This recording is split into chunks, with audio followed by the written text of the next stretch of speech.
Everyone, welcome to Civils Maestro. आज 3rd, 4th और 5th अक्टूबर का करंट अफेयर एनालिसिस करेंगे। पहली news item trade and development report के बारे में है। अंकटाड ने अभी annual trade and development report publish की है। ये 2022 वाला वर्जन है। अंकटाड देख लेते हैं। सबसे पहले अंकटाड क्या होता है कि UNCTAD United nation conference on trade and development को अंकटाड बोलते हैं। ये 1964 में स्टैब्लिश किया गया था। ये एक इंटर गवर्नमेंटल परमानेंट एजेंसी है। इसका हेडक्वार्टर जिनीवा स्विट्जरलैंड में है। उसके अलावा इसका मेन एम ये है कि इसने जितनी भी डेवलपिंग कंट्रीज हैं उनको डेवलपमेंट फ्रेंडली वे से वर्ल्ड इकोनॉमी में इंटीग्रेट करना है। It is for promoting the development friendly integration of developing countries into the world economy. अब ये बहुत सारी रिपोर्ट्स पब्लिश करती है। उनमें से मेजर रिपोर्ट हैं trade and development report, world investment report, then least developed countries report, information and economy report, technology and innovation report and commodities and development report. उसके अलावा ये जो रिपोर्ट अभी रिलीज की है इसकी क्या फाइंडिंग्स हैं। इस रिपोर्ट के अकॉर्डिंग वर्ल्ड इकोनॉमी जो है 2022 में 2.6% के ग्रोथ रेट के साथ बढ़ रही है। ये जो प्रोजेक्शन है 2.6 वाली, ये पिछले साल के जो ग्रोथ रेट का प्रोजेक्शन था उससे 0.9% कम है। उसके अलावा ये जो ग्रोथ रेट है ये बोला जा रहा है कि 2023 में ये ग्रोथ रेट और भी डिक्रीज कर जाएगा और जो इकोनॉमी है वो 2.2% के ग्रोथ रेट के साथ, वर्ल्ड इकोनॉमी 2.2% के ग्रोथ रेट के साथ जो ग्रो करेगी। उसके अलावा क्या है कि क्या रीजंस क्या है अभी बेसिकली कि ये जो ग्रोथ रेट है इतना ज़्यादा हैम्पर क्यों हो रहा है, मतलब इन द सेंस कि इतना ज़्यादा डाउन क्यों आ रहा है। इसका वन ऑफ द रीज़न ये बोला जा रहा है कि वर्ल्ड ओवर अगर हम सारी कंट्रीज़ में देखें तो इंटरेस्ट रेट जो वहाँ के सेंट्रल बैंक्स हैं वहाँ के इंटरेस्ट रेट जो है वो इंक्रीज़ कर रहे हैं। उसके अलावा फिस्कल टाइटनिंग, वही की मतलब इंटरेस्ट रेट के जो इंक्रीज कर रहा है उसकी वजह से क्या हो रहा है, फिस्कल टाइटनिंग हो रही है। मॉनेटरी पॉलिसी इस हिसाब से बनाई गई है कि वहाँ पे कम कंपैरेटिवली पैसा जो है मार्केट में अवेलेबल हो, क्योंकि इसका एक रीज़न ये भी बोला जा सकता है कि कंट्रीज़ में inflation all around the world हमें देखने को मिल रही है। इन्फ्लेशन को कर्व करने के लिए सारी कंट्रीज़ अपना जो इंटरेस्ट रेट है उसको इंक्रीज करती हैं। इसको फिस्कल टाइटनिंग बोलते हैं। तो एडवांस्ड इकोनॉमीज़ में ये इशू है। उसके अलावा रशिया और यूक्रेन की वॉर से बहुत ज़्यादा प्रॉब्लम आ रही है और ये सारे फैक्टर्स मिलके ग्लोबल स्लोडाउन की ओर जो है प्रोसीड कर रहे हैं। उसके अलावा the advanced economies monetary and fiscal policy, ठीक है, एडवांस इकोनॉमीज की जो मॉनेटरी और फिस्कल पॉलिसीज हैं वो भी मतलब काइंड ऑफ एक रिसेक्शन, ठीक है, एक रिसेशन का शो कर रही हैं कि चांसेस हैं कि आने वाले टाइम में हमें मार्केट में जो है ग्लोबली वो रिसेशन देखने को मिल सकता है। और इसका एक और या फिर प्रोलॉन्ग काफ़ी लंबे टाइम तक स्टैग्नेशन भी आ सकती है मार्केट में। ये रीज़न है। अब ये जो अगर आगे रिसेशन आता है या फिर एक प्रोलॉन्ग्ड स्टैग्नेशन की सिचुएशन आती है, ठीक है, तो उससे 2008 में जैसा फाइनेंशियल क्राइसिस आया था तो वैसा कुछ क्राइसिस इंडिया में मतलब वर्ल्ड ओवर आने का दोबारा चांस हो सकता है अगर ये मेजर्स करेक्ट नहीं हुए टाइम पे। उसके अलावा कोविड-19 जो है उसने भी बहुत ज़्यादा शॉक प्रोवाइड किया था ग्लोबल मार्केट को, तो उसके शॉक से भी अभी कंट्रीज निकल नहीं पाई हैं, जिसकी वजह से भी ये सिचुएशन और ज़्यादा वर्सन हो रही है। उसके अलावा एक्सेसिव मॉनेटरी टाइटनिंग जो है, अब जो सारी कंट्रीज ऑलमोस्ट, अब देखिए कि अगर इन्फ्लेशन को टारगेट करने के लिए कोई भी कंट्री अगर कोई भी कंट्री अपने इंटरेस्ट रेट को इंक्रीज करती है तो उससे क्या होता है कि मार्केट से जो मनी होती है ना वो सकअप होती है, ठीक है, मार्केट से मनी उठा ली जाती है, लिक्विडिटी जो होती है ना वो डिक्रीज कर जाती है, ठीक है। लिक्विडिटी डिक्रीज करने से क्या होता है कि धीरे धीरे डिमांड के ऊपर इम्पैक्ट पड़ने लग जाता है, क्योंकि लोगों के हाथ में पैसा नहीं रहता स्पेंड करने के लिए। लोगों के हाथ में अगर स्पेंड करने के लिए पैसा नहीं रहेगा तो डिमांड कम हो जाएगी, ठीक है। डिमांड कम होना मतलब जब भी हम इंटरेस्ट रेट को इंक्रीज करते हैं तो उसके दो मैनिफेस्टेशंस हो सकती हैं। एक तो इन्फ्लेशन कंट्रोल होती है और साथ ही साथ उससे क्या होता है कि स्टैग्नेशन आने के चांसेस भी हो जाते हैं, ठीक है, क्योंकि मनी सप्लाई कम हो जाती है, ठीक है, मार्केट में। एक्सेसिव मॉनेटरी टाइटनिंग की वजह से क्या बोल रहे हैं कि स्टैग्नेशन आ सकती है, इंस्टेबिलिटी आ सकती है बहुत सारी डेवलपिंग इकोनॉमीज में, ठीक है, इनफैक्ट डेवलप्ड वंस में भी आ सकती है। इंडियन इकोनॉमी जो है वो 2022 में 5.7% की ग्रोथ रेट से बढ़ेगी और वहीं प्रोजेक्शन किया जा रहा है कि 2023 में वही रेट गिर के 4.7% तक आ जाएगा, ठीक है। नेक्स्ट है अंकटाड के बारे में मैंने बता दिया। नेक्स्ट न्यूज आइटम है वर्ल्ड हैबिटेट डे के बारे में। First Monday of every year का अक्टूबर होता है, अक्टूबर मंथ का फर्स्ट मंडे जो है उसको सेलिब्रेट किया जाता है एज वर्ल्ड हैबिटेट डे। ये जो इनिशिएटिव है ये इस वजह से किया गया था ताकि राइट टू एडिक्वेट शेल्टर या राइट टू हैबिटेट, उसको वर्ल्ड ओवर फंडामेंटल राइट की फॉर्मेट में एस्टैब्लिश करवाया जा सके, कि सारी की सारी कंट्रीज इसको राइट टू हैबिटेट को एक फंडामेंटल राइट की तरह एस्टैब्लिश करें अपनी कंट्री में। इस साल का एम इसका थीम क्या था? Mind the gap, leave no one. ठीक है, किसी को पीछे नहीं छोड़ना है। ठीक है, mind the gap and leave no one and no place behind. ठीक है, सो एवरी पर्सन को right to a particular habitat होना चाहिए। इस साल का ये जो हुआ है, ये थीम है और ये जो इसकी सेलिब्रेशन है, ये बेल्केसिर, ठीक है, बेल्केसिर तुर्की यहाँ पे हुआ है 2022 वाला एडिशन, ये होस्ट सिटी थी इसकी। इसके अलावा हैबिटेट जो डे हम मनाते हैं, इसका मेन फोकस ये होता है कि जो भी वर्ल्ड में इनइक्वालिटीज़ राइज कर रही हैं, ठीक है, उसके अलावा जो भी मतलब सिटीज़ में चैलेंजेस इंक्रीज हो रहे हैं जिसकी वजह से ह्यूमन सेटलमेंट जो है हैम्पर हो रही है, तो उन सब के ऊपर भी इस बार का फोकस था। अब right to living on a particular place लोगों को बहुत बार उसका कैसे इम्पैक्ट होता है, बहुत बार एनवायरनमेंट की वजह से जब लोगों को डिस्प्लेस करना पड़ता है, सो ये एक प्रॉब्लम है। उसके बाद वायलेंस की वजह से, एथनिक या कम्युनल वायलेंस की वजह से कई लोगों को एक जगह से दूसरी जगह डिस्प्लेस करना पड़ता है। ठीक है, तो ये जो एक रीजंस हैं, ठीक है, ये लोगों को right to a particular habitat deny करते हैं। जैसे कि रोहिंग्या वाला क्राइसिस है, they are people who actually are not enjoying right to habitat on in any country. ठीक है, एनवायरमेंटल की वजह से, जैसे बहुत कई बार क्या होता है, डैम बनाने इंफ्रास्ट्रक्चर, ठीक है, इंफ्रास्ट्रक्चर उसको बोलते हैं कि जहाँ पे कोई इंफ्रास्ट्रक्चर बनाने के लिए, जैसे डैम बनाने के लिए या कोई ऐसा प्रोजेक्ट लगाने के लिए वहाँ के लोगों को डिस्प्लेस किया जाता है, तो उनका राइट टू हैबिटेट हैम्पर होता है। और एनवायरमेंटल में वो केसेस आएंगे जब किसी जगह का एनवायरमेंट इतना ज़्यादा क्लाइमेट चेंज की वजह से इतना ज़्यादा सिचुएशन खराब हो जाती है कि वहाँ पे लोग उस एरिया में रह नहीं पाते हैं, रेकरेंट फ्लड्स होने लग जाते हैं, इन हॉस्पिटेबल एनवायरनमेंट हो जाता है, तो लोगों को वहाँ से माइग्रेट करना पड़ता है। या फिर कई बार क्या होता है कि सी लेवल के राइज होने की वजह से पूरा का पूरा एरिया जो होता है वो सबमर्ज हो जाता है, तो जिसकी वजह से लोग वहाँ नहीं रह पाते। तो ये सब कारणों की वजह से कई बार क्या होता है कि लोग अपना राइट टू हैबिटेट जो है उसको एंजॉय नहीं कर पाते हैं। सो वेरियस अलग अलग इसकी डायमेंशंस हैं। ठीक है, और the issue has been worsened because of triple Cs, मतलब कोविड-19 की वजह से, क्लाइमेट की वजह से, ठीक है, इन चीज़ों की वजह से ये और ज़्यादा राइट टू हैबिटेट जो है हैम्पर हुआ है। नेक्स्ट न्यूज़ आइटम है नोबेल प्राइज इन फिजिक्स के बारे में। सो नोबेल प्राइज फिजिक्स में 2022 का जो नोबेल प्राइज है वो एलन एस्पेक्ट, जॉन एफ क्लॉसर और एंटोन जिलिंगर को मिला है। सो इन तीनों ने क्या है, ये एक्सपेरिमेंटल फिजिसिस्ट थे, तो इन्होंने एक्सपेरिमेंट कंडक्ट किया है एंटेंगल्ड क्वांटम स्टेट्स के ऊपर। सो इन्होंने इनका जो एक्सपेरिमेंट है उसमें ये बोला है कि जब दो सेपरेट पार्टिकल्स होते हैं, ठीक है, दो सेपरेट पार्टिकल जो हैं वो कैसे क्लब होके एज सिंगल यूनिट की तरह काम करते हैं। ठीक है, सो ये एक पाथ ब्रेकिंग इनकी डिस्कवरी है कि मतलब इनकी क्या प्रॉपर्टीज़ होती हैं जब दो, अब देखिए कि ए पार्टिकल है, ये बी पार्टिकल है, तो इनकी अपनी क्वांटम प्रॉपर्टीज़ होती हैं, तो ये जब क्लब होके एक पार्टिकल की तरह बिहेव करती हैं तो उस टाइम पे क्या क्वांटम प्रॉपर्टीज़ या क्या सिचुएशन होती है, तो इसके ऊपर इन्होंने एक्सपेरिमेंट कंडक्ट किया था, तो जिसके लिए इनको नोबेल प्राइज़ मिला है। अब ये जो है एक पाथ ब्रेकिंग रिसर्च है, ये बहुत हेल्प करेगी क्वांटम कंप्यूटर्स के फील्ड में, क्वांटम नेटवर्क, ठीक है, और सिक्योर क्वांटम इनक्रिप्टेड मतलब क्वांटम नेटवर्क्स के एरिया में, उसके अलावा secure quantum and encrypted communication वाला जो सिस्टम है इसमें बहुत हेल्पफुल होगी। सो ये था नोबेल प्राइज इन फिजिक्स के बारे में। नेक्स्ट न्यूज़ आइटम है नोबेल प्राइज जो फिजियोलॉजी और मेडिसिन में मिला है। सो 2022 का जो नोबेल प्राइज फिजियोलॉजी और मेडिसिन में मिला है सवांते पैबो को मिला है। इन्होंने डिस्कवरी की थी genome of extinct hominins. Extinct जो होमिनिन्स है उनका मतलब जीनोम को स्टडी किया था, उनका जीनोम इन्होंने एक्सट्रैक्ट किया था, और उसके अलावा ह्यूमन इवोल्यूशन में इनका बहुत कंट्रीब्यूशन रहा है जिसकी वजह से इनको नोबेल प्राइज़ मिला है। अब जीनोम क्या होता है कि हर एक इंडिविजुअल जो होता है, हर एक पर्सन का अपना जीनोम होता है। देखिए एक्चुअल में क्या होता है कि हमारा बेसिक जो बिल्डिंग ब्लॉक है बॉडी का वो डीएनए है एक, ठीक है, डीएनए जो है मतलब ये इन्फॉर्मेशन को एक जनरेशन से दूसरी जनरेशन में पास ऑन होता है।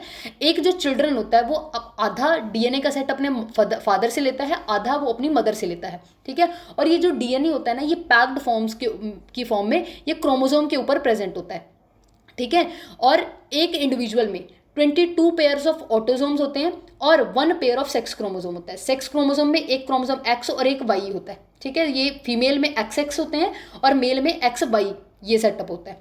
सो ये बेसिक इन्फॉर्मेशन है इसके बारे में। और इनका मेन क्या रोल है, इन्होंने निएंडरथल का जो जीनोम है, ठीक है, उसको सीक्वेंस किया है। निएंडरथल का जीनोम इन्होंने सीक्वेंस किया है। सीक्वेंस करने का मतलब होता है कि जब ये पूरे डीएनए इस पूरे क्रोमोसोम के ऊपर, मतलब सारे के सारे क्रोमोसोम्स में इसको देखा जाता है कि सारे के सारे क्रोमोसोम के ऊपर लाइन टू लाइन कौन से बेस पेयर्स प्रेजेंट हैं। मतलब डीएनए जो होता है वो 4 बेस पेयर से मिलकर बनता है, A, T, G and C, adenine, thymine, guanine और साइटोसिन। सो इनसे मिलकर बनता है। सो इनका सीक्वेंस जो होता है ना वो सब कुछ हेल्प करता है। इनका मान लो जैसे कि ए, टी, जी, सी, ए, ठीक है, मान लो ये एक सीक्वेंस है। ये सीक्वेंस जो होता है ये काइंड ऑफ मतलब ये डीएनए का सीक्वेंस होता है, फिर इससे आरएनए बनता है और इसी से प्रोटीन बनते हैं। तो ये जो सीक्वेंस होता है ना, ये सीक्वेंसिंग बहुत इंपॉर्टेंट होती है। अगर इस पूरे सीक्वेंस में कहीं पे भी एक मिस्टेक हो जाती है ना, तो इस सीक्वेंस को इन्फॉर्मेशन, ये डीएनए होता है ना, ये एक इन्फॉर्मेशन का सेटअप होता है, सिस्टम जैसा होता है। तो ये इन्फॉर्मेशन प्रोवाइड करता है कि क्या प्रोटीन बनेगा। अगर यहाँ पे एक भी गलत हो गया ना, तो जो प्रोटीन बनेगा उसके लिए गलत इन्फॉर्मेशन यूज होगी, तो गलत प्रोटीन बनेगा। और प्रोटीन अगर गलत बनता है तो एंजाइम गलत होगा, ठीक है। मतलब प्रोटीन के गलत होने से क्या होगा कि ह्यूमन में डिजीज भी आ सकती है। सो ये जीनोम सीक्वेंसिंग और डीएनए सीक्वेंसिंग के बारे में था। इन्होंने ये डीएनए जो है, ये जीनोम सीक्वेंस जो है, ये निएंडरथल के बारे में किया है। अब निएंडरथल क्या है, इसके लिए मतलब ये एक होमिनिन है। होमिनिन किसको बोलते हैं कि जो भी ह्यूमन के एंसेस्टर्स हैं, ठीक है, या फिर जो भी मतलब जैसे ऐसे बोला जाता है, देखिए कि जैसे ह्यूमन और मंकी जो है, मतलब ऐसा बोलते हैं ना, मतलब एक रफ लैंग्वेज में हम बोल देते हैं कि ह्यूमन जो है मंकी से इवॉल्व हुआ है। एक्चुअली ह्यूमन मंकी से इवॉल्व नहीं हुआ है, ह्यूमन और मंकी के कॉमन एंसेस्टर होते थे, ठीक है। सो ह्यूमन और मंकी के कॉमन एंसेस्टर होते थे एक टाइम पे, ठीक है। ये दोनों एक ही उससे इवॉल्व हुए हैं, एक कॉमन एंसेस्टर से हुए हैं। एक्चुअली क्या होता था इवोल्यूशन, जब बहुत टाइम पहले क्या था कि सारे के सारे इन सबका कॉमन एंसेस्टर था जो जंगलों में पेड़ों में रहता था। जब जैसे जैसे कॉम्पिटिशन इंक्रीज हुआ या फॉरेस्ट फायर ऐसी ऐसी सिचुएशंस हुई ना, तो ये इनमें से कुछ जो थे ना, कुछ इन लोगों के इस ये जो कॉमन एंसेस्टर है, मान लो ए नाम के, ठीक है, इनमें से कुछ लोग जो हैं वो लैंड पे माइग्रेट कर गए, ग्रासलैंड वाली तरफ चलने लग गए कॉम्पिटिशन की वजह से। कुछ जो है पेड़ों पे रह गए। जो पेड़ों पे रह गई ब्रांच, जो जंगलों में रह गई, वो आजकल के प्रेजेंट मंकी के एंसेस्टर हैं। वो वही नहीं है, वो एंसेस्टर हैं, ठीक है। और जो लैंड पे आ गए, फिर इनमें धीरे धीरे जैसे जैसे सिचुएशन चेंज हुई, क्लाइमेट चेंज हुआ, एनवायरनमेंट चेंज हुआ, डिस्कवरीज हुई, तो इनमें भी इवोल्यूशन के पास चलते चलते धीरे धीरे चेंजेस आने लगे। जैसे ऑस्ट्रेलियोपिथिकस बना, मतलब इसकी एक सीक्वेंस क्रोनोलॉजी होती है कि पहले कौन बना, फिर दूसरी जो टाइप बनी। मतलब ब्रेन की इवोल्यूशन, बॉडी के फंक्शंस की इवोल्यूशन के बेसिस पे हम इनको नाम देते हैं कि मतलब ये कौन सा एनिमल है या क्या बना है, ठीक है। सो बेस्ड ऑन दैट ऑस्ट्रेलियोपिथिकस, रैमापिथिकस, सिवेपिथिकस, ठीक है। तो ऐसे अलग अलग एडवांस्ड और फॉर्म्स बनी, ठीक है। और फाइनली जो सबसे इसका मॉडर्न फॉर्म है ना, वो होमो सेपियन सेपियंस है। सो जो एडवांस्ड ब्रेन फीचर्स वाले जो ह्यूमन के एंसेस्टर्स हैं ना, उनको सबको होमोनिन्स बोला जाता है। ये होमोनिन्स एडवांस्ड माइंड वाले प्राइमेट्स को बोलते हैं। तो इन्होंने इसके बीच में इसका सिग्निफिकेंट इनका कंट्रीब्यूशन है, इन्होंने निएंडरथल जो एक बहुत नियरेस्ट एंसेस्टर हैं ह्यूमन के, ठीक है, मतलब ह्यूमन बनने से पहले ये निएंडरथल वाली स्टेज से पास आउट करके ये ह्यूमन बने। सो निएंडरथल का जीनोम का सीक्वेंसिंग किया इन्होंने, सबसे पहले इनकी बड़ी रिसर्च। दूसरी इन्होंने क्या किया, उसके बाद इनकी एक और सेंसेशनल डिस्कवरी के लिए इनको जाना जाता है कि एक और होमोनिड डेनिसोवा, ठीक है, डेनिसोवा का एंटायर, ठीक है, मतलब इसकी डिस्कवरी की कि मतलब एक्सटिंक्ट होमिनिन है ये। अभी तो ये सारी फॉर्म निएंडरथल, ऑस्ट्रेलियोपिथिकस, सिवेपिथिकस, ये सभी एक्सटिंक्ट हो चुके हैं, लेकिन एक टाइम पे ये धरती पे एग्जिस्ट करते थे, ठीक है। हम उनकी एडवांस्ड फॉर्म में हैं, ठीक है। सो ये डेनिसोवा नाम की एक जो पर्सन है, सॉरी डेनिसोवा नाम की एक स्पीसीज जो एग्जिस्ट करती थी, उनको भी इन्होंने डिस्कवर किया था। उनका भी डीएनए इन्होंने ही रिकवर किया था। अब इनके क्या होता है कि ये इनका कोई बॉडी तो मिलती नहीं है पूरी, इनके फॉसिल मिलते हैं, छोटे छोटे ट्रेस अमाउंट में इनकी बोन्स के रेसिड्यूज मिलते हैं। अब एक छोटी सी बोन के बीच में से, मतलब एक छोटे से फॉसिल के बीच में डेटा निकालना बहुत टफ होता है। तो इन्होंने एक बहुत दो एक्सट्रीम स्पीसीज का डेटा निकाला है, जीनोम की सीक्वेंसिंग की है, तो जिसके लिए इनको नोबेल प्राइज मिला है। अब इन्होंने इनकी डिस्कवरी में, इनकी रिसर्च में ये भी है कि जिस टाइम पे निएंडरथल और होमोसेपियंस, नया मतलब मॉडर्न मैन बन चुका था और निएंडरथल था, और अगर जब ये को एग्जिस्ट कर रहे थे ना, तो इन दोनों के बीच में मेटिंग होती है, ठीक है, इन दोनों के बीच में मेटिंग भी हुई थी। तो इसका इन्होंने एविडेंस किया। और साथ ही वैसे ही डेनिसोवन, ठीक है, डेनिसोवन जो है जिस टाइम पे वो एग्जिस्ट करते थे और उनके साथ होमोसेपियंस एग्जिस्ट करते थे, उन दोनों के बीच में भी मेटिंग हुई है। इसका सिंपल एग्जांपल ये है कि जैसे निएंडरथल था जो वो हाई हाइट, मतलब हाई एल्टीट्यूड पे रहने के लिए अडेप्टेड था, तो उसमें जो जीन जो थे जो हायर हाइट के ऊपर उनको रहने के लिए हेल्प करते थे ना, वो जीन्स आज की तिबेटियन पॉपुलेशन जो है, तिबेटियन पॉपुलेशन जो हाई एल्टीट्यूड पे तिबेटियन प्लेट्यू के ऊपर रहती है, मतलब वो काफ़ी ऊंचा प्लेट्यू है, काफ़ी ऊंचे तट के ऊपर है, ठीक है, सी लेवल से बहुत ऊंचा है। तो उसके ऊपर जो पॉपुलेशन रहती है ना, उसमें भी ये जीन देखने को मिला है, जो जीन निएंडरथल में था। ठीक है, सो इन बेसिस पे ये पता चलता है कि कहीं ना कहीं चांस है कि निएंडरथल जो है उसने होमोसेपियंस के साथ मेटिंग की थी। ठीक है, सो सवांते पाबो का जो वर्क है, इन्होंने मतलब होमोसेपियन बोला कि होमोसेपियन जो है वो निएंडरथल के साथ मिक्स हुए थे। ठीक है, और डेनिसोवंस भी, ठीक है, जब ये एग्जिस्ट कर रहे थे। इसकी वजह से आजकल का जो प्रेजेंट डे ह्यूमन है, यानी कि होमोसेपियंस सेपियंस हैं। ठीक है, इन होमोसेपियंस सेपियंस में आर्काइक मतलब पुराना, बहुत पुराना वाला डीएनए इनमें अभी भी प्रेजेंट है। ठीक है, इसके अलावा नोबेल प्राइज ऑफ केमिस्ट्री में मिला है। नोबेल प्राइज जो केमिस्ट्री में मिला है वो क्लिक रिएक्शन के ऊपर मिला है। ठीक है, और बायो रेमेडिएशन मतलब बायो ऑर्थोगोनल यूजेस उसके क्लिक रिएक्शन के, उसके ऊपर मिला है। 3 साइंटिस्ट को मिला है, दो यूएस बेस्ड हैं और एक डेनमार्क। तो वो काफ़ी बड़ा टॉपिक था, तो उसके लिए सेपरेट वीडियो अपलोड कर दिया गया है, उसका लिंक मैं डिस्क्रिप्शन बॉक्स में डाल दूंगी, तो वहाँ से आप उसको देख लीजिएगा। ठीक है, सो नेक्स्ट न्यूज़ आइटम है वर्ल्ड टीचर्स डे के बारे में। वर्ल्ड टीचर्स डे मतलब इंटरनेशनल वर्ल्ड टीचर्स डे 5 अक्टूबर को मनाया जाता है, और जो इंडिया में वर्ल्ड टीचर्स डे मनाया जाता है वो 5 सितंबर को मनाया जाता है। सो ये जो 5 अक्टूबर वाला है, ये 28th एनिवर्सरी मतलब 28th टाइम इस बार इसको सेलिब्रेट किया गया है। और इस साल की जो थीम थी, the transformation of education begins with teacher, की एजुकेशन की ट्रांसफॉर्मेशन टीचर के साथ स्टार्ट होती है। तो ये इसका थीम था। 1994 से इसको सेलिब्रेट किया जा रहा है। फर्स्ट टाइम 5 अक्टूबर 1966 को एक special intergovernmental conference organise की गई थी। यूनेस्को ने इसको ऑर्गेनाइज किया था पेरिस में, और इसके अंदर बातें की गई थी कि टीचर्स का क्या स्टेटस होना चाहिए। ठीक है, और इस जो ये कॉन्फ्रेंस हुई थी, इसके अंडर कुछ गाइडलाइंस लाई गई थी, कुछ रिकमेंडेशंस बनाई गई थी कि क्या राइट एंड रिस्पॉन्सिबिलिटीज होते हैं टीचर्स के। ठीक है, इंटरनेशनल क्या स्टैंडर्ड्स होने चाहिए टीचिंग के। ठीक है, उसके अलावा क्या टीचर्स की इनिशियल क्वालिफिकेशन या उनकी प्रेपरेशन होनी चाहिए, क्या उनको फर्दर एजुकेशन उनकी कैसे होगी, टीचर ट्रेनिंग भी बिकॉज इंपॉर्टेंट है। ठीक है, recruitment of teacher, employment, teaching and learning condition, इन सब के ऊपर कंसेंसस मेक किया गया था और रिकमेंडेशन जारी की गई थी। ठीक है, और इसके अलावा मतलब इस दिन को कमेमोरेट करने के लिए टीचर्स डे मनाया जाता है। और उसके अलावा 5 अक्टूबर जो है वो एक और डे को कमेमोरेट करता है। ठीक है, यूनेस्को की जनरल कॉन्फ्रेंस 1997 में, ठीक है, हायर एजुकेशन, ठीक है, हायर एजुकेशन का जो टीचिंग सिस्टम है उसके विद रिस्पेक्ट टू भी कुछ कंसर्न्स मतलब उसको कंसर्न करने वाली कुछ गाइडलाइंस भी इस दिन इशू की गई थी। मतलब ये कॉन्फ्रेंस में ये टॉपिक डिस्कस हुआ था, तो ये भी इसको भी कमेमोरेट करता है। ठीक है, ये था वर्ल्ड टीचर्स डे के बारे में। नेक्स्ट, और इसके अलावा देख लो कि यूनेस्को क्या है, United Nation Educational Scientific and Cultural Organization, UNESCO. ये 16 नवंबर 1945 को बनाई गई थी। 195 मेंबर कंट्रीज इसके मेंबर हैं। ठीक है, 195 कंट्रीज इसकी मेंबर हैं, 8 एसोसिएट मेंबर हैं। और इसको गवर्निंग, इसके 2 पार्ट हैं इसको गवर्न करने वाले, एक है जनरल कॉन्फ्रेंस, ठीक है, और उसके अलावा दूसरा है एग्जीक्यूटिव बोर्ड। ये डिसीजन मेकिंग बॉडी है, ठीक है, लॉ मेकिंग बॉडी है इसकी, और ये जो है इम्प्लीमेंटेशन वाली बॉडी है, एग्जीक्यूटिव बोर्ड जो है इसका। अब यूनेस्को जो है इसका मेन मिशन क्या है कि वर्ल्ड में मतलब कल्चर ऑफ पीस एस्टैब्लिश करना, पॉवर्टी को इरेडिकेट करना, सस्टेनेबल डेवलपमेंट की तरफ लेके जाना वर्ल्ड को, और इंटर कल्चरल डायलॉग होना चाहिए एजुकेशन के थ्रू वेरियस कंट्रीज में। साइंस, कल्चर, कम्युनिकेशन, इंफॉर्मेशन, इन सब सेक्टर्स में ये काम करती है। इसका हेडक्वार्टर जो है पेरिस में है, और इसके इस टाइम पे हेड जो है ऑड्रो अजोले हैं। ठीक है, नेक्स्ट न्यूज आइटम है युवा 2.0 के बारे में। अब युवा क्या है, यंग अपकमिंग वर्सेटाइल ऑथर। ये गवर्नमेंट ऑफ इंडिया की स्कीम है, department of higher education, ministry of education इसको कंडक्ट कर रहा है। Prime minister Yuva 2.0 prime minister scheme for mentoring young author. तो यंग ऑथर को इंसेंटिवाइज करने के लिए, ताकि हमारी कंट्री में ऑथर्स मतलब एक बडिंग ऑथर या फिर बुक कल्चर जो है उसको प्रमोट करने के लिए स्कीम लाई गई है। इसमें क्या होगा कि जो यंग ऑथर्स होंगे, बडिंग ऑथर्स हैं जिनकी एज 30 से कम है, उनको जो है उनको हेल्प किया जाएगा, उनको ट्रेनिंग प्रोवाइड की जाएगी, उनकी मेंटरशिप प्रोवाइड की जाएगी, ताकि कंट्री में रीडिंग, राइटिंग और बुक का कल्चर हमारी कंट्री में बढ़े। ठीक है, सो प्राइम मिनिस्टर का विजन है कि इसको इनकरेज करने से यूथ जो है वो डेमोक्रेसी की वैल्यूज को और ज्यादा अंडरस्टैंड करेंगे और अप्रिशिएट करेंगे। युवा, अब स्कीम के बारे में थोड़ा सा देख लेते हैं कि इसमें बच्चों के लिए क्या अपॉर्चुनिटीज हैं।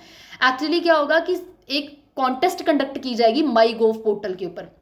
माई गव जो है गवर्नमेंट ऑफ इंडिया का पोर्टल है, गवर्नमेंट ऑफ इंडिया और सिटीजन्स के इंटरेक्शन के लिए एक प्लेटफॉर्म है। तो इसके ऊपर एक कॉन्टेस्ट कंडक्ट की जाएगी, उसमें उस कॉन्टेस्ट में 75 एस्पायरिंग राइटर्स को सिलेक्ट किया जाएगा।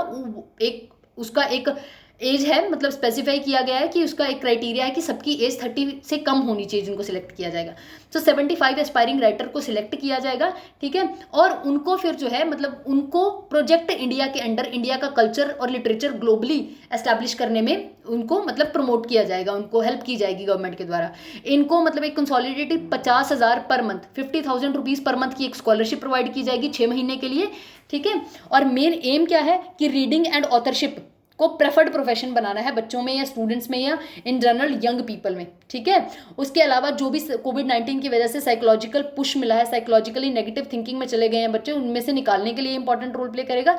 नेशनल बुक ट्रस्ट जो है ये इसकी इंप्लीमेंटेशन एजेंसी है और ये मेक श्योर करेगी कि स्कीम जो है वो फेज वाइज मैनर में एग्जीक्यूट हो। नेक्स्ट न्यूज़ आइटम है इलेक्ट्रॉनिक गोल्ड रिसीट्स के बारे में। बॉम्बे स्टॉक एक्सचेंज ने अभी सेबी से, security and exchange board of India से फाइनल उसको यस मिला है, अप्रूवल मिला है कि वहाँ पे एक इलेक्ट्रॉनिक गोल्ड रिसीट प्लेटफॉर्म जो है वो एस्टैब्लिश कर सकती है।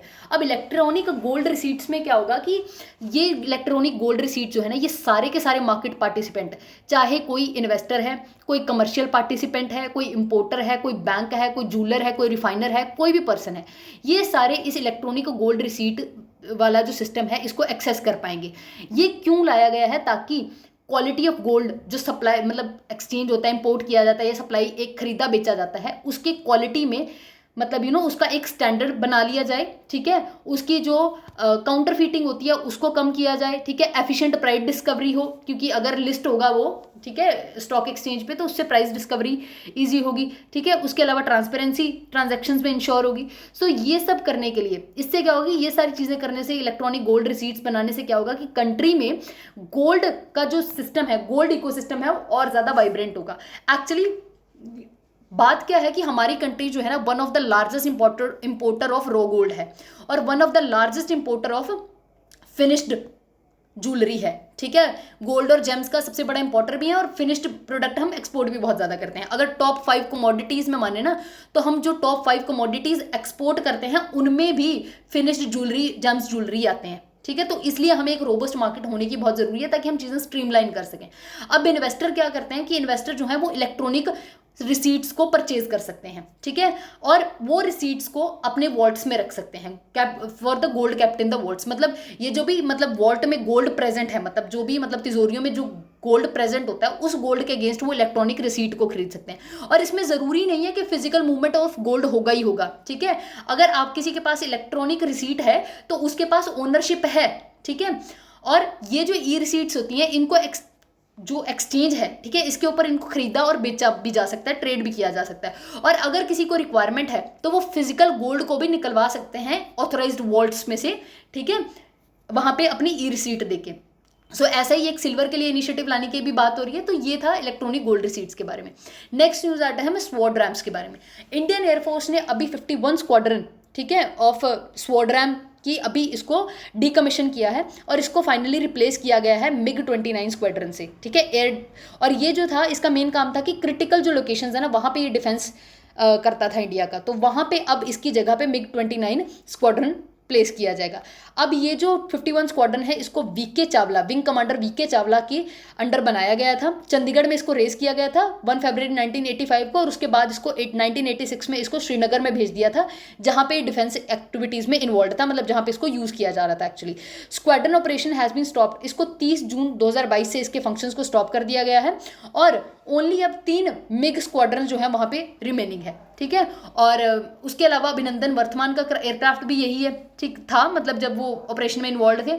उसके अलावा ये जो स्वॉडम्स हैं, इन्होंने ऑपरेशन सफ़ेद सागर 1919 कारगिल कन्फ्लिक्ट हुआ था ना, तो तब हमने एक ऑपरेशन कंडक्ट किया था, ऑपरेशन सफ़ेद सागर, तो उसमें भी यही जो है एयरक्राफ्ट्स यूज़ किए गए थे। नेक्स्ट न्यूज़ आइटम है प्रचंड के बारे में। प्रचंड जो है वो लाइट कॉम्बैक्ट हेलीकॉप्टर्स हैं, ठीक है। इनको मतलब एयरफोर्स स्टेशन जोधपुर में अभी इनको वहाँ पे प्लेस किया जाएगा, ठीक है। सो यूनियन डिफेंस मिनिस्टर जो है राजनाथ सिंह, इन्होंने इसको प्लेस करने के लिए ऑर्डर मतलब इनको प्लेस करने के लिए फॉर्मरली बोला है, ठीक है। और ये 143 हेलीकॉप्टर का एक यूनिट जो है इसको जोधपुर राजस्थान में प्लेस किया जाएगा। इनको fully completely Hindustan aeronautical limited HAL hall ने इसको जो है डेवलप किया है। उसके अलावा हेलीकॉप्टर जो है इसमें 2 शक्ति इंजन यूज होते हैं, ठीक है। और इसमें सारे के सारे स्टेल्थ फीचर्स हैं, इसके साथ ऑल वेदर कॉम्बैट कैपेबिलिटीज है, ये फाइटर काइंड ऑफ वो है, ठीक है, हेलीकॉप्टर है। आर्मर प्रोटेक्शन इसमें सारी की सारी मतलब जो भी लड़ने के लिए जो भी चीज़ें चाहिए ना वो सारी इसमें प्रोवाइडेड है।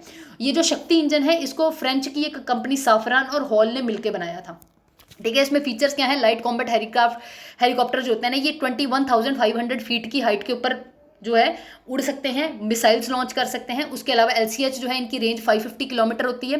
LCH जो है ये 5000 मीटर के एल्टीट्यूड के ऊपर लैंड कर सकते हैं और वहीं से टेक ऑफ भी कर सकते हैं with considerable amount of weapon, कि उनके पास अगर बहुत ज़्यादा लोड है उसके अलावा फिर भी ये 5000 मीटर की हाइट के ऊपर मतलब उड़ बैठ सकते हैं, मतलब लैंड भी कर सकते हैं और टेक ऑफ भी कर सकते हैं।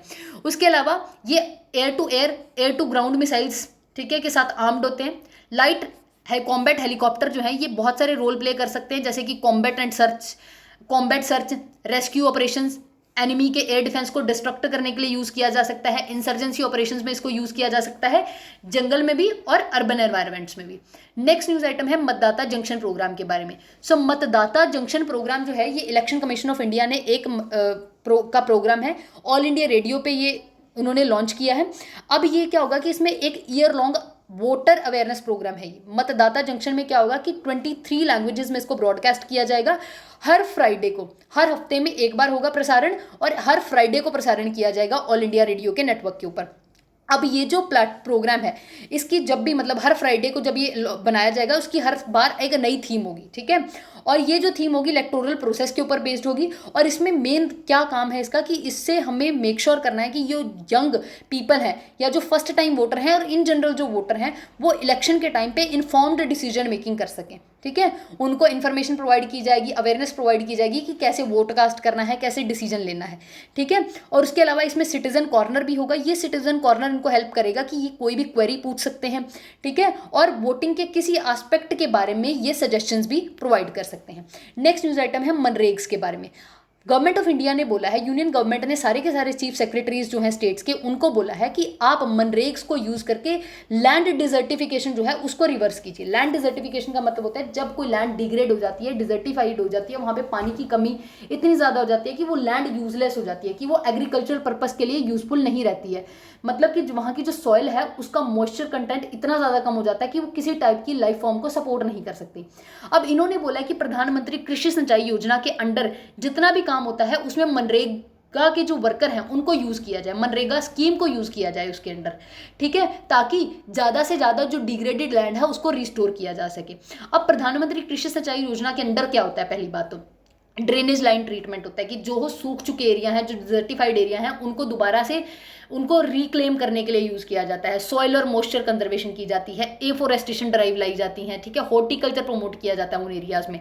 उसके अलावा यूनियन गवर्नमेंट ने बोला है स्टेट्स को कि ये मनरेगा स्कीम के under Mahatma Gandhi National Rural Employment Guarantee Scheme जो है इसके अंडर जितना भी पैसा है, देखिए अब 2 तरीके से पैसा यूज होता है। एक होता है कि जो मटीरियल को, रॉ मटीरियल को परचेज करने के लिए पैसा यूज होगा मनरेगा के अंदर, एक दूसरा जो वर्कर की सैलरी के लिए यूज होगा। गवर्नमेंट ने बोला है इन दोनों सेक्टर में जो पैसा यूज होता है ना उसको पीएम कृषि सिंचाई योजना के साथ लिंक किया जाए, ताकि हम और ज्यादा लैंड को वापस ला सकें और ज़्यादा लैंड को रिक्लेम कर सकें जो डिग्रेड हो चुकी है। क्योंकि जैसे जैसे पॉपुलेशन बढ़ रही है डिमांड बढ़ रही है, ठीक है, वैसे वैसे फूड आइटम्स की डिमांड बढ़ रही है, वैसे वैसे लैंड की डिमांड बढ़ रही है, ठीक है, हैबिटेबल लैंड की डिमांड बढ़ रही है, ठीक है। और हमें फॉरेस्ट ज़्यादा से ज़्यादा फॉरेस्ट लगाने वाला तो हमें हमारा टारगेट पूरा करना ही है, ठीक है। सो अगर ये स्कीम के अंडर मनरेगा को यूज़ किया जाएगा, ठीक है, पीएम कृषि सिंचाई योजना के लिए, तो 30% और ज़्यादा लैंड को हम जो है रिक्लेम कर सकते हैं। डिजर्टिफिकेशन का क्या स्टेटस है इंडिया में?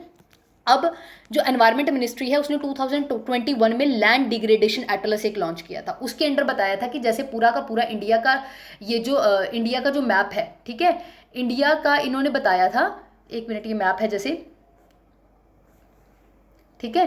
तो इस पूरे मैप में इन्होंने बताया था कि किस जगह पे कितना मतलब लैंड डिजर्टिफाइड है, कि इस एरिया में कितनी परसेंटेज ऑफ मतलब डिजर्टिफाइड लैंड है, कितनी परसेंट लैंड जो है डिग्रेडेड है, और वो कितने परसेंट तक डिग्रेडेड है। मतलब हर स्टेट वाइज इन्होंने एक एटलस प्रिपेयर कर दिया था कि यहाँ पे हरियाणा है, पंजाब है, दिल्ली है, राजस्थान है, गुजरात है, उसके बाद ये महाराष्ट्र है, ठीक है। जितनी भी सारी स्टेट्स का परसेंटेज वाइज बता दिया था कि हर एक गाँव के हिसाब से कि ये एरिया जो है यहाँ पे लैंड डिग्रेडेड है, यहाँ पे लैंड डिग्रेडेड नहीं है, ठीक है, और उसके क्या कारण है इनफैक्ट।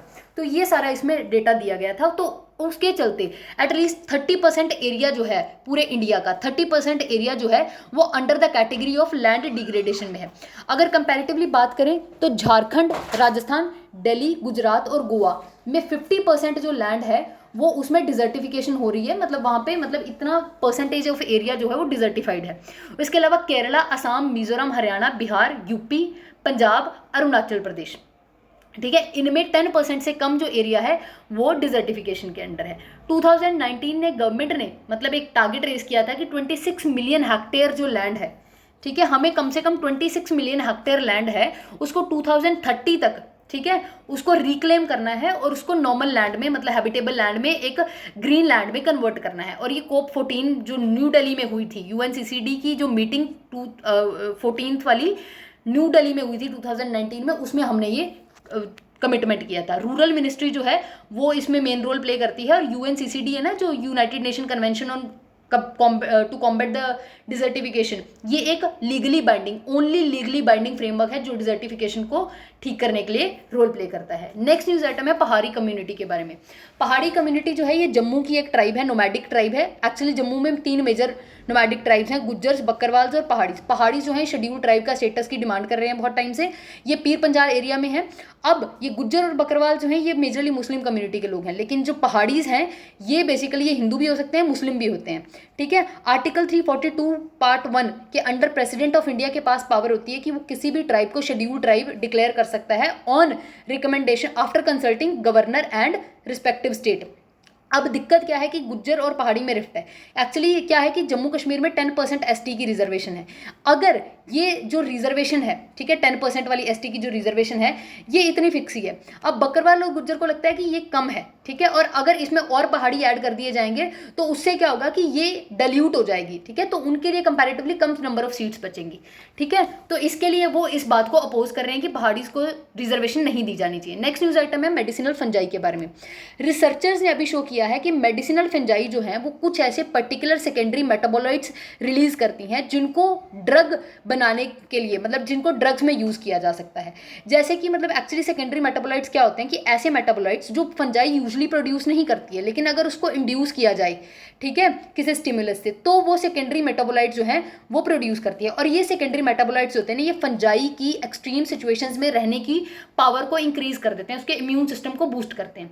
अब यही जो है इन्हीं मेटाबोलाइट्स को हम यूटिलाइज कर सकते हैं और मतलब ह्यूमन मेडिकेशन में यूज किया जा सकता है। जैसे कॉर्डिसिपिन नाम का एक सेकेंडरी मेटाबोलाइट है जो कॉर्डिसेप्स नाम की एक फंजाई से निकाला जाता है। इसमें एंटी ट्यूमर प्रॉपर्टीज होती हैं। बेसिकली मेडिसिनल फंजाई 2 तरीके की होती है, बेसिडियोमाइसिटीज और एस्कोमाइकोसिटीज, एस्कोमाइकोटा और बेसिडियोमाइकोटा। तो ये जो होती है मशरूम जो होती है बेसिडियोमाइसिटीज में होती है, जो नहीं जो एस्कोमाइकोटा होता है इसमें मशरूम्स नहीं होती हैं।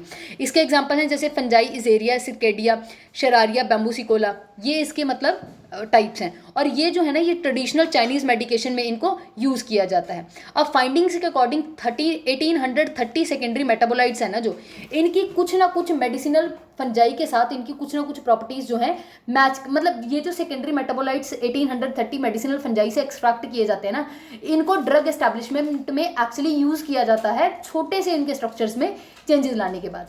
नेक्स्ट न्यूज़ आइटम है कैपाफाइकस एल्वेरेजी के बारे में। अब कैपाफाइकस एल्वेरेजी जो है ना ये एक एक्जॉटिक सीवीड है। तमिलनाडु में अब एक मल्टीपर्पज सीवीड पार्क प्रोजेक्ट लगा हुआ है जिसके अंडर गवर्नमेंट जो है वो मेक श्योर करती है, मतलब गवर्नमेंट ने प्रमोट किया हुआ है कि यहाँ पे सीवीड ज़्यादा से ज़्यादा उगाई जाए।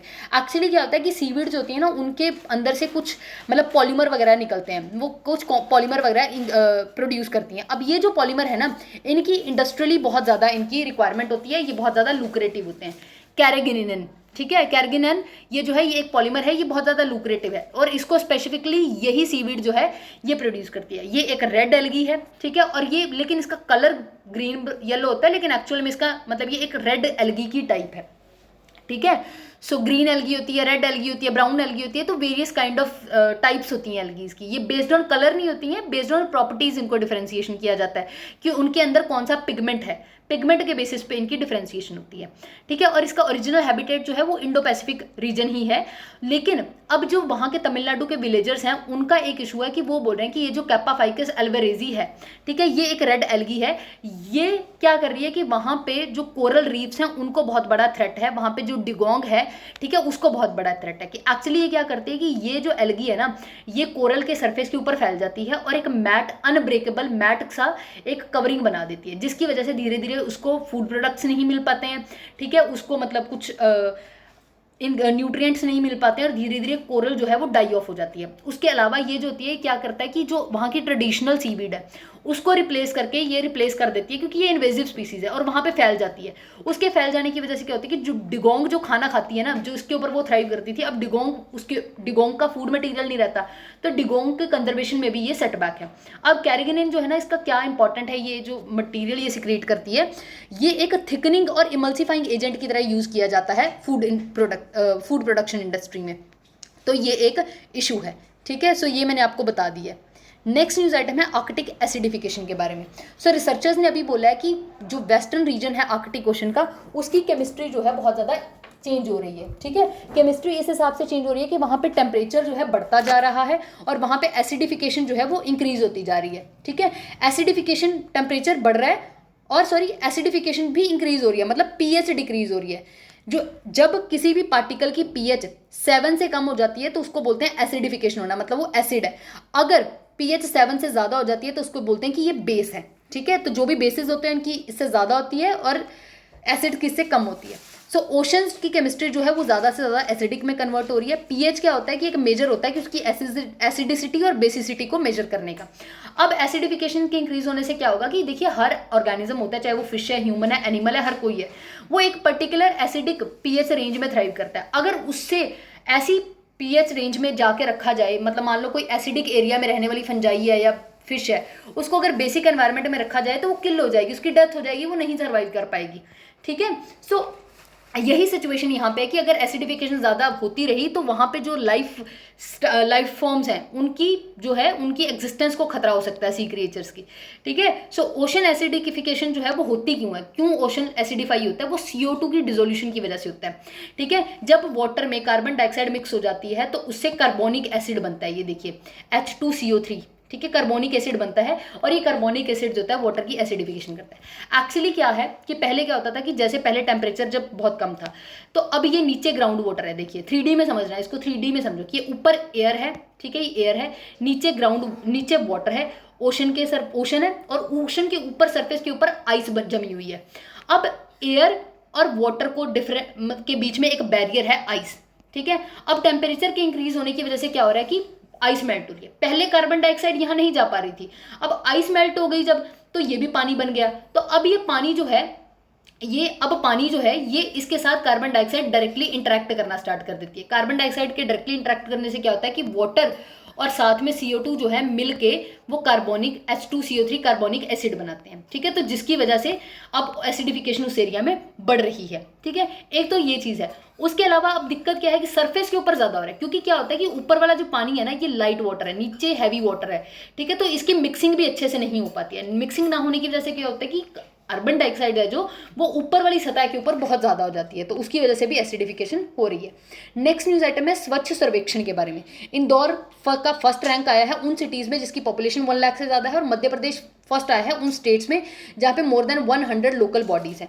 सो ये जो है स्वच्छ सर्वेक्षण मिशन जो है अर्बन 2.0, ये ministry of housing and urban affair ने इसको कंडक्ट किया है। इस मिशन के बारे में देख लेते हैं कि ये अर्बन सैनिटेशन और क्लीनलीनेस ड्राइव का एक सर्वे है, ठीक है, ministry of housing and urban affair के अंडर, और ये 2016 से कंडक्ट किया जा रहा है। 2016 में 73 सिटीज़ थी इसमें और 2022 आते आते 4354 सिटीज़ का सर्वे किया जाता है, ठीक है। और इसमें क्या है कि जो भी चैलेंजेस हैं उन सबको, मतलब इसमें एक काफ़ी कॉम्प्रिहेंसिव सर्वे होता है कि जो भी इनोवेटिव सोल्यूशन क्या सिटीजन्स ने लाए हैं, क्या स्टार्टअप्स हुए हैं वहाँ की क्लीनलीनेस को इंक्रीज करने के लिए, तो वो सारे एस्पेक्ट इसमें इंक्लूड किए जाते हैं, ठीक है। और इस बार स्पेसिफिकली कोविड-19 response with focus on front line worker, जो मैनुअल स्कैंजर्स हैं, जो म्यूनसिपैलिटी के जो फ्रंट लाइन वर्कर हैं, उनके ऊपर फोकस है। नेक्स्ट न्यूज़ है अब सर्वेक्षण सर्वेक्षण, एक तो अर्बन था, ये ग्रामीण के बारे में है। सो इसमें क्या है कि इसमें भी एक नेशनल लेवल रैंकिंग होती है सारी की सारी डिस्ट्रिक्ट और उनके गांव की। इसमें अब 3 क्राइटेरियाज पे होती है। सबसे पहला कि डायरेक्ट ऑब्जर्वेशन होता है कि टीम डायरेक्टली गांव टू गांव, डिस्ट्रिक्ट टू डिस्ट्रिक्ट विजिट करती है और वहाँ पे देखती हैं कि क्या स्टेटस है। दूसरा, सिटीजन की फीडबैक ली जाती है कि क्या मतलब क्लीनलीनेस में क्या चेंजेस आए हैं। तीसरा, सर्विस लेवल प्रोग्रेस क्या हुई है, कि क्या सर्विसेज का नंबर इंक्रीज हुआ है क्लीनलीनेस के मामले में या क्या चीज़ है। तो ये सारी 3 पैरामीटर्स के ऊपर इसको स्टडी किया जाता है, सर्वे कंडक्ट किया जाता है। और department of drinking water and sanitation, ministry of जल शक्ति के अंडर जो है वो इसको कंडक्ट करता है, ठीक है। 2018 से वो इसको कंडक्ट करता आ रहा है।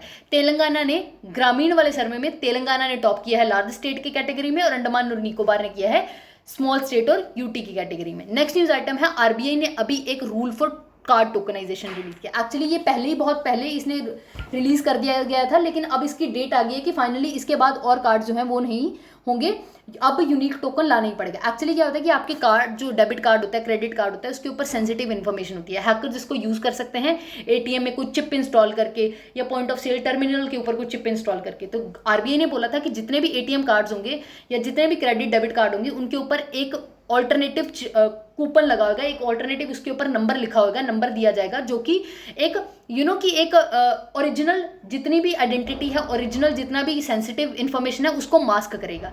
अब ये बहुत टाइम पहले से इसको वो किया गया था, मतलब इसको इम्प्लीमेंट कर दिया था, लेकिन इसको क्या कर रहे थे कि टाइम टू टाइम हम इसको डिले करते जा रहे थे, बिकॉज हमारा इंफ्रास्ट्रक्चर इतना ज़्यादा डेवलप नहीं है कि हम इसको कम्प्लीटली अडॉप्ट कर लें। तो इसको डेफर इसकी कर रहे थे काफ़ी टाइम से, लेकिन अब गवर्नमेंट ने बोल दिया कि आरबीआई ने बोला कि ये इसको अक्टूबर 2022 से कंपलसरी हो जाएगा, ठीक है। सो ये है टोकनाइजेशन के बारे में। टोकन क्या है कि अब रिप्लेसमेंट एक्चुअल कार्ड डिटेल को एक टोकन से रिप्लेस करना है, ठीक है। और ये ऑथराइज्ड कार्ड नेटवर्क करेगा, ठीक है। इसमें कस्टमर से कोई भी पैसा जो है चार्ज नहीं किया जाएगा। नेक्स्ट न्यूज़ आइटम है अवलांचे के बारे में, ठीक है। चोराबारी बामक ग्लेशियर जो है वहाँ पे एक बहुत बड़ा एक अवलांचे हुआ है गढ़वाल हिमालयाज में, ठीक है। तो ये एक माउंटेनियर हैं, ठीक है, इनकी फोटो लगाई हुई है। तो ये माउंटेनियरिंग इंस्टीट्यूट ऑफ इंडिया जो है वहाँ पे ये अभी वो कर रहे थे, ठीक है। वहाँ पे वो मतलब कि वहाँ पे ट्रेनिंग प्रोवाइड कर रहे थे। इन्होंने एक्चुअली ये जो विमेन है इनकी एक खास अचीवमेंट है, ये फर्स्ट इंडियन पर्सन बनी थी जिन्होंने 16 डेज में माउंट एवरेस्ट को क्लाइंब कर लिया था पूरा। फर्स्ट इंडियन विमेन, ठीक है, जिन्होंने 16 डेज में माउंट एवरेस्ट को क्लाइंब कर लिया था पूरा, ठीक है। तो इनके नाम पे एक रिकॉर्ड बना था पिछले ही साल, और ये बहुत ग्रेट माउंटेनियर थी। रॉकी माउंटेन इंस्टीट्यूशन जो है वहाँ पे ये ट्रेनिंग के लिए गई हुई थी। वहाँ पे बलांचे के अंडर 22 लोगों की जिनमें डेथ हुई है, उनमें से एक ये भी है, ठीक है। अब ये चोराबारी बामक ग्लेशियर जो है उत्तराखंड में है, इसके ऊपर अवलांचे हुआ है, ठीक है। बहुत मैसिव अवलांचे हुआ है, बहुत लोगों की जान गई है। उसके अलावा ये जो है ना मतलब ये जो ग्लेशियर है जिसमें अवलांचे हुआ है, ये एक प्रोमिनेंट सोर्स था पानी का, वाटर का prominent source to Mandakini and Alaknanda river, ठीक है, जो कि आपकी गंगा की ट्रिब्यूटरी है, ठीक है। अब अवलांचे होता क्या है, अवलांचे में क्या होता है कि रैपिड डाउन स्लोप होता है, एकदम से सारी की सारी बर्फ का एक बड़ा लैंडमास का एक टुकड़ा, स्नो का टुकड़ा अपने मेन सोर्स से टूट के नीचे को गिरना स्टार्ट हो जाता है। जब नीचे को वो आता है ना, तो सारा का सारा जितना भी इस रास्ते में डेब्रिस होता है, वेजिटेशन होती है, सबको उखाड़ के अपने साथ साथ लेके आता है। तो बहुत ज़्यादा मैसिव नुकसान होता है इससे। अब रीजंस क्या होते हैं, ठीक है, रीजंस क्या होते हैं, अवलांचे आता क्यों है, जब बहुत हैवी स्नोफॉल होता है उस टाइम पे आता है। उसके अलावा जब गर्मी के महीनों में, समर के मंथ में रेनिंग होती है, प्रेसिपिटेशन होती है, तब आता है। वाइब्रेशन या मूवमेंट होती है जब, ठीक है, अर्थ के सरफेस में, पहाड़ों वाले एरिया में, तो तब आता है ये, ठीक है। उसके अलावा जो भी कम्युनिकेशन रूट बनाते हैं हम, या फिर ह्यूमन एक्टिविटी, टेम्परेचर के इंक्रीज होने की वजह से, ज़्यादा विंटर टूरिज्म होने की वजह से भी ऐसी सिचुएशन जनरेट हो जाती हैं। अब अवलांचे जो है वो लाइफ और प्रॉपर्टी के ऊपर बहुत इंपैक्ट डालता है। उसके बाद अब सोचो कि जैसे अलकनंदा वगैरह रिवर वहाँ से बह रही हैं, अब इतना बड़ा अवलांचे से जो सारा आ रहा है, ये बर्फ सोचो इसमें गिरे, तो इसका सारा का सारा पानी कहाँ जाएगा, वो एकदम से सिटी के ऊपर गिरेगा। तो इससे क्या होता है, एकदम से आने वाले फ्लड्स, फ्लैश फ्लड्स होते हैं, ठीक है, और इंपॉर्टेंट यूटिलिटीज जो हैं वो उससे सफ़र करते हैं। उसके अलावा इसमें क्या है, 2 तरह के अवलांचेज होते हैं, स्लफ अवलांचे और स्लैब अवलांचे। स्लफ अवलांचे उनको बोलते हैं जहाँ पे ऊपर वाली जो स्नो का पैक है ना वो लूज होता है, वीक लेयर होती है, और स्लैब अवलांचे वो होता है कि जिसमें ऊपर वाली लेयर तो टाइट होती है, लेकिन नीचे वाली जो लेयर होती है ना वो वीक होती है। तो उसकी वजह से ये होते हैं। नेक्स्ट न्यूज़ आइटम है कि डिफेंस अकाउंट डिपार्टमेंट ने कुछ डिजिटल इनिशिएटिव्स लॉन्च किए हैं। सबसे पहला स्पर्श मोबाइल ऐप। स्पर्श मोबाइल ऐप क्या है कि जितने भी पेंशन रिलेटेड प्रोसेसेस हैं उनके लिए एक common end to end solution provide करने वाली ऐप बना दी गई है, सारे के सारे पेंशनर्स के लिए, आर्म्ड फोर्सेस के और डिफेंस सिविलियन जो है उनके लिए, तो स्पर्श मोबाइल ऐप। उसके अलावा जो अग्निपथ स्कीम से जो भी सोल्जर्स को इंडक्ट किया जाएगा, अग्निवीर, ठीक है, जिनको बोलते हैं, तो उनका पेमेंट, उनकी जो भी वेजेस देनी है, उनको जो भी उनकी पेमेंट करनी है, पेमेंट मैनेजमेंट के लिए ऐप बनाई गई है अग्निवीर पेमेंट सिस्टम, ठीक है। उसके अलावा defence account receipt and payment system, दर्पण ऐप है, ठीक है। ये जो दर्पण सिस्टम है ना, ये किस लिए है कि एक यूनिफाइड सिस्टम, जब भी किसी पर्सन मतलब डिफेंस डिपार्टमेंट को थर्ड पार्टी को पेमेंट या बिलिंग करनी होती है, थर्ड पार्टी काउंटिंग होती है, तो उस केस में दर्पण ऐप यूज होती है। उसके अलावा पे एंड अकाउंट ऑफिस पाओ भारती, PAO भारती, ये जो है आर्म्ड पर्सोनल को रियल टाइम डेटा प्रोवाइड करने के लिए ये है। नेक्स्ट न्यूज आइटम है नेशनल सिक्योरिटी काउंसिल के बारे में। नेशनल सिक्योरिटी काउंसिल जो है इसके चेयरमैन प्राइम मिनिस्टर होते हैं नरेंद्र मोदी जी हैं, ठीक है। उसके अलावा नेशनल सिक्योरिटी एडवाइजर जो है अजीत डोभाल, ठीक है, वो इसके सेक्रेटरी होते हैं। अब NSC जो है इसमें 3 मेजर पार्ट्स हैं। स्ट्रैटेजिक पॉलिसी ग्रुप है, उसके अलावा नेशनल सिक्योरिटी एडवाइजरी बोर्ड है, और उसके अलावा तीसरा जो है नेशनल सिक्योरिटी काउंसिल सेक्रेटेरिएट है। ये 1998 में बनाई गई थी, ठीक है। और इसमें क्या है, मेजरली इसमें होम मिनिस्टर होते हैं इसका मेंबर, उसके अलावा, ठीक है, डिफेंस मिनिस्टर इसके मेंबर होते हैं, एक्सटर्नल अफेयर मिनिस्टर इसके मेंबर होते हैं, और फाइनेंस मिनिस्टर जो है वो इसके मेंबर होते हैं। और इसका मेन काम क्या होता है, इसने सेंट्रल गवर्नमेंट को एडवाइस प्रोवाइड करनी होती है, सारे के सारे जो सिक्योरिटी रिलेटेड सब्जेक्ट्स हैं, सिक्योरिटी रिलेटेड इशूज़ हैं, ठीक है, चाहे वो एटॉमिक एनर्जी है या स्पेस है या किसी भी तरीके के सिस्टम है या काउंटर इंसर्जेंसी ऑपरेशन करने, तो उसके लिए ये प्रोवाइड करती है इन्फॉर्मेशन। नेक्स्ट न्यूज़ आइटम है सुका पाइका रिवर के बारे में। सुका नेशनल ग्रीन ट्राइब्यूनल ने अभी बोला है, ठीक है, नेशनल ग्रीन ट्राइब्यूनल जो है उसने बोला है अभी कि सुका पाइका रिवर जो है, ठीक है, उसको नेक्स्ट 6 मंथ में उसको रिवाइव किया जाएगा। National green tribunal NGT act 2010 के अंडर बना था, ठीक है, और ये जो है एनवायरमेंटल रिलेटेड डिस्प्यूट रेजोल्यूशन में मेन काम करता है और नेचुरल जस्टिस के ऊपर बेस्ड डिसीजन मेकिंग करता है, उसके ऊपर बेस्ड ये डिसीजन प्रोवाइड करता है, ठीक है, मतलब जजमेंट देता है अपनी। सुका पाइका रिवर अब क्या है, ये महानदी एक बहुत बड़ी रिवर है ओडिशा में, ठीक है, और उसकी एक मेन डिस्ट्रीब्यूटरी है और बे ऑफ बंगाल में अलग से खुद से जाके होती है और अपना डेल्टा बनाती है, ठीक है। और ये 27.50 km मतलब इसका लेंथ है, ठीक है, और ये बंकाला, ठीक है, and then falls into Bankala in the same Mahanadi river. तो ये बंकाला में फिर मतलब एक्चुअली क्या है कि मतलब ये उसी एरिया में मतलब कि जैसे जो महानदी की डिस्ट्रीब्यूटरी बनी, छोटा सा डेल्टा बनाया और महानदी में ही फॉल कर जाती है एंड में डेल्टा बना के या उस फॉर्मेट में फाइनली, ठीक है। और ये जो है इसके 3 मेन ब्लॉक हैं, कटक सदर, रंगुंथापुर, ठीक है, नॉट रंगनथनपुर, रंगुंथापुर, ठीक है, और निचिंता कोयली, ठीक है, निचिंता कोयली, ये 3 मेन इसके ब्लॉक हैं। अब माउथ ऑफ रिवर जो है उसको क्लोज कर दिया गया था 1950 में, ठीक है, तलंडा कैनाल सिस्टम बनाने के लिए और मतलब डेल्टा जो है सुका पाइका का वहाँ पे फ्लड प्रोटेक्शन प्रोवाइड करने के लिए उस एरिया में। लास्ट न्यूज़ आइटम है बुर्किना फासो के बारे में। बुर्किना फासो जो है मतलब लास्ट सेकंड न्यूज़ आइटम है, बुर्किना फासो काफ़ी न्यूज़ में था। बुर्किना फासो जो है एक अफ्रीका में, वेस्टर्न अफ्रीका में एक कंट्री है, ये कहीं से भी वाटर बॉडी को टच नहीं करती है, लैंडलॉक्ड कंट्री है, ठीक है। इसकी कुछ नेबरिंग कंट्रीज़ हैं, जैसे माली जो है इसके नॉर्थ में है, नाइजर इसके नॉर्थ ईस्ट में है, बेनिन जो है इसके साउथ ईस्ट में है, कोट डी आइवरी जो है घाना, ठीक है, और टोगो जो है इसके साउथ में है।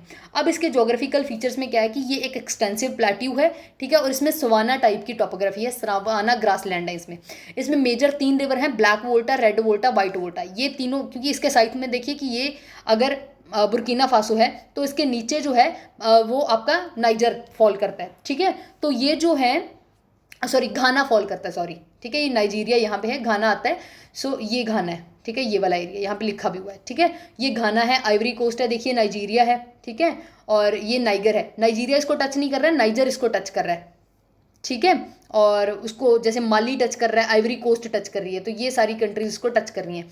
तो अब ब्लैक वोल्टा, रेड वोल्टा और वाइट वोल्टा जो है कॉमन मिलके जब घाना में एंटर कर जाता है तो एक कॉमन बड़ी रिवर बनती है, वोल्टा रिवर।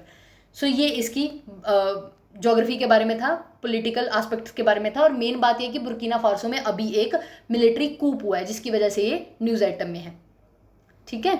सो सेंटर में देख लेते हैं, सेंट्रल अफ्रीकन कंट्रीज कौन सी हैं, चैड है, कैमरून है, ठीक है, और ये गैबोन है, ठीक है, और कोंगो ब्राज़ीविले है, ठीक है। सो ये है इनके बारे में। लास्ट न्यूज़ आइटम है कि वर्ल्ड का largest wind solar power plant की विंड और सोलर को मिला के एक largest hybrid power plant India का बना है अभी, मतलब इंडिया में बना है, वर्ल्ड का लार्जेस्ट जो है अडानी ग्रीन एनर्जी लिमिटेड ने इसको बनाया है और ये 600 मेगावाट की कैपेसिटी वाला प्लांट है, जैसलमेर राजस्थान में बनाया गया है। अब इसने solar energy corporation of India के साथ पैक्ट साइन किया, उसके साथ पावर परचेज एग्रीमेंट साइन किया है 2.69 रुपीज़ पर किलोवाट आवर के हिसाब से, ठीक है। 25 साल का ये एग्रीमेंट साइन किया है और इसमें सोलर और विंड दोनों टाइप की एनर्जीज बनाई जाएंगी, ठीक है। और ये इंडिया का फर्स्ट इतना बड़ा ऑपरेशनलाइज्ड हाइब्रिड पावर प्लांट होगा। This is it from my side. This is about the current affairs for 3 days and I hope you people liked it. Please share it with your friends. और जो chemistry वाला Nobel prize वाला video है उसका link मैं description box में डाल रही हूँ, बहुत इंटरेस्टिंग वीडियो है, ठीक है, बहुत इंटरेस्टिंग डिस्कवरी है, उसको भी ज़रूर देखिएगा। Thank you so much.